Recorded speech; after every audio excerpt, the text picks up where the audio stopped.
Good morning மக்களே. கடைக்கு சீக்கிரமாக கிளம்பிட்டேன். சீக்கிரமாக இன்றைக்கின்னு பார்த்து சீக்கிரமாக கிளம்புனப்போ அம்மா ஒரு வேலை கொடுத்துட்டாங்க. போகிற மாதிரி ஆயிடுச்சு. வாங்க போகலாம். அது வேறு ஒன்றும் இல்லை மக்களே. என்ன வேலைன்னு பார்த்தீங்கன்னா உருளைக்கிழங்கு வாங்கிட்டு வர சொல்லி அனுப்பிச்சி விட்டாங்க. அதான் வாங்குறதுக்கு பையோடு போய்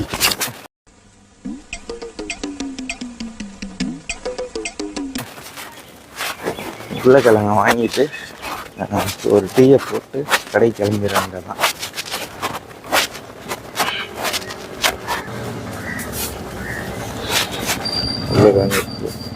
பிரச்சனை இல்லை. ஃபைனலி பார்த்தீங்கன்னா காய்ஸ் உருளைக்கிழங்கு கிடச்சிருச்சு. உருளைக்கிழங்கு வாங்கிட்டு வீட்டுக்கு போயிட்டுருக்கேன்.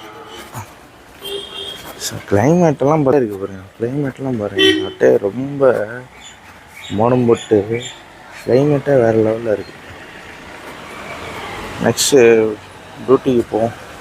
காய்ஸ் நம்ம கிளம்பிட்டோம். நம்ம ஒயிட் எடுத்துட்டு தான் கிளம்புறோம். ஒயிட்டி அப்பாச்சி இது எடுத்துட்டு தான் கிளம்புறோம். பார்த்தீங்கன்னா போகிறேன்.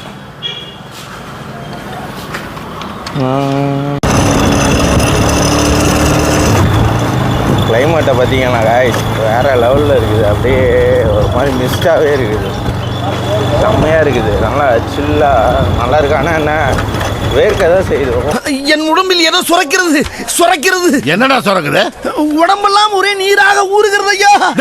அது நீர் இல்லடா, வேர்வையா? இதெல்லாம் எனக்கு வந்ததே இல்லையே. வேர்வையெல்லாம் வர செய்யுது.